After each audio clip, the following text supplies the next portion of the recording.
امید ہے آپ سب خیریت سے ہوں گے۔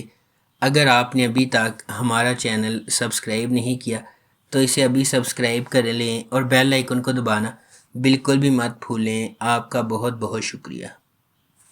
Number 8، thank you next. ایک تکلیف دہ بریک اپ کے بعد ایک نوجوان وکیل اپنے بہترین دوستوں کی غیر متزلزل حمایت کے ساتھ جدید ڈیٹنگ کی مبہم دنیا میں سب سے پہلے غوطہ لگاتی ہے۔ نمبر 7، دا ٹیلر۔ ایک سچی کہانی پر مبنی اس سیریز میں پیامی کی کہانی کو دکھایا گیا ہے، جو ایک مشہور نوجوان درزی ہے جسے اپنے دادا سے وراثت میں ہنر اور ایک کامیاب کاروبار ملا ہے۔ اپنے دادا کی موت کے ساتھ پیامی اپنا سب سے بڑا راز، اس کے والد کو دماغی بیماری کا سامنا ہے، استنبول میں اپنی زندگی کے مرکز میں لاتا ہے اور اب اسے اس کی دیکھ بھال کرنا پڑتی ہے بغیر کسی روح کو سچائی کا پتہ لگے۔ ایسورتھ ایک بدسلوکی والے رشتے سے بھاگتے ہوئے خود کو اس راز کے بیچ میں پاتی ہے، اپنے اسرار کے ساتھ۔ Number 6، another self. ادا، سیوگی اور لیلا کی دوستی جو کالج میں شروع ہوئی تھی، ایک ایسی دوستی میں بدل گئی جو انہیں ان کے بدترین وقت میں بھی طاقت دیتی ہے۔ ادا ایک کامیاب سرجن ہے اور سیوگی ایک پرجوش وکیل ہے۔ دوسری طرف لیلا نے ان دونوں کے برخلاف کبھی بھی کیریئر کے لیے کام نہیں کیا۔ وہ اپنے شوہر اور بچے کے ساتھ خوشگوار زندگی گزار رہی ہے، تاہم ان تینوں خواتین کے درمیان مضبوط رشتے کو اس وقت سخت ترین امتحان کا سامنا کرنا پڑتا ہے جب سیوگی کو کینسر کی تشخیص ہوتی ہے۔ ادا کی خواہشات پر عمل کرنے اور ہسپتال میں علاج کروانے کے بجائے سیوگی ایک بہت ہی مختلف امید کی پیروی کرتی ہے۔ وہ لیلا سے کہتی ہے کہ وہ اسے ایولک لے جائے تاکہ ایک پراسرار آدمی کو تلاش کرے جس کا نام زمان ہے۔ جب انہیں معلوم ہوتا ہے کہ لیلا کا ذہن بدلنے کے لیے ان کے لیے کوئی راستہ نہیں ہے تو وہ سب شدت کے ساتھ سفر پر نکل جاتے ہیں۔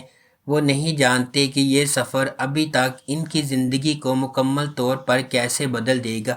سیوگی کی طرف سے شروع کی گئی یہ تلاش نہ صرف اس کی زندگی میں بلکہ ادا اور لیلا کی زندگی میں بھی غیر متوقع مشکلات کا باعث بنے گی۔ نمبر 5، ایز دا کرو فلائز۔ جبکہ جنریشن ایکس نئی دنیا، سوشل میڈیا، کاروبار کے نئے طریقوں سے ہم آہنگ ہونے کی کوشش کرتی ہے، لیکن وہ اب بھی بڑی تصویر سے واقف نہیں ہے۔ دونوں نسلوں کے درمیان فرق اور اختلافات بلا شبہ مضبوط ہے۔ اس پس منظر میں ہم اصلی کی کہانی کی پیروی کریں گے، جو سیڑھیاں چڑھنے کے قابل ہونے کے لیے محنت کی قابلیت پر بھروسہ کرنے کے بجائے کوے کی طرح اڑنے کی کوشش کرتی ہے۔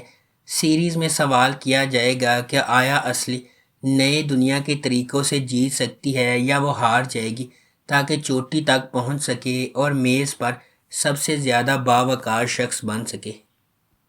Number 4، rise of empires Ottoman. یہ سیریز محمد دا سیکنڈ کی ایپک کہانی بیان کرتی ہے، جسے محمد فاتح کے نام سے بھی جانا جاتا ہے۔ اس میں 13 سالہ بچے کا سلطان بننے سے قسطنطنیہ کا تختہ الٹنے اور 15ویں صدی میں سلطنت عثمانیہ کا حکمران بننے تک اس کے حیران کن اور افسانوی عروج کا ذکر ہے۔ نمبر 3، شاہ ماران۔ ساشو ایک لیکچرار کے طور پر ادنا جانے اور اپنے دادا سے مقابلہ کرنے کے لیے پرعزم ہے، جنہوں نے برسوں پہلے اس کی ماں کو پیچھے چھوڑ دیا تھا۔ اس سفر میں وہ اپنے آپ کو ایک غیر معمولی اور پراسرار کمیونٹی کے بیچ میں پاتی ہے جسے مار کہتے ہیں، جو شاہ ماران سے تعلق رکھتی ہے۔ شاہ ماران کے افسانے پر یقین رکھتے ہوئے، جو محبت اور حکمت کی سب سے بڑی علامتوں میں سے ایک ہے، مار ریس ساشو کی آمد کے ساتھ تاریخی پیشین گوئی کی تکمیل کا انتظار کر رہی ہے۔ جب ساشو کا راستہ مارانز کے ساتھ گزرے گا تو پھر کچھ بھی ویسا نہیں ہوگا۔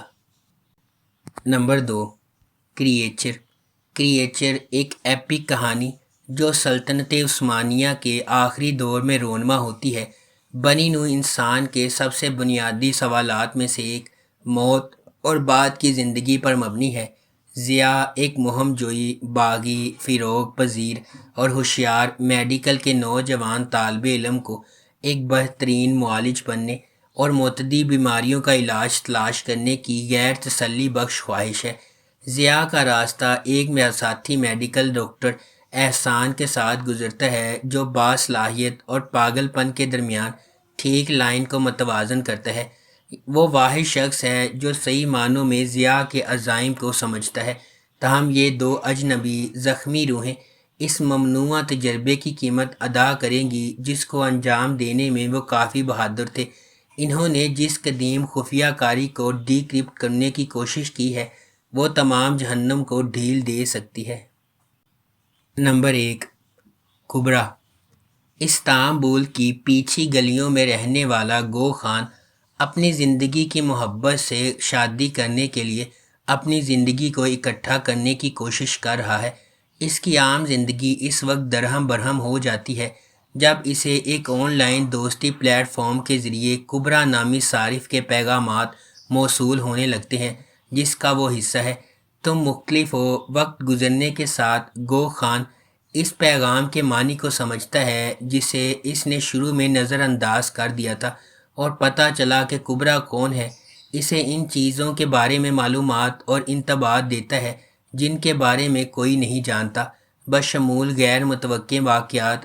گو خان کو اس پیغام کو قبول کرنا اسے ایک مشکل سفر پر لے جاتا ہے جہاں گو خان کے دشمنوں کے ساتھ ساتھ حامی بھی ہوں گے، اور گو خان اپنے آپ کو ایک تنازع میں فریق بناتے ہوئے پائے گا جسے وہ اندھیرے اور روشنی کی جنگ کے طور پر دیکھتا ہے۔ اگر آپ کو ہماری یہ ویڈیو پسند آئی ہے تو اسے لائک کریں، شیئر کریں اور ہمارے چینل کو سبسکرائب کرنا بالکل بھی مت بھولیں۔ آپ کا بہت بہت شکریہ۔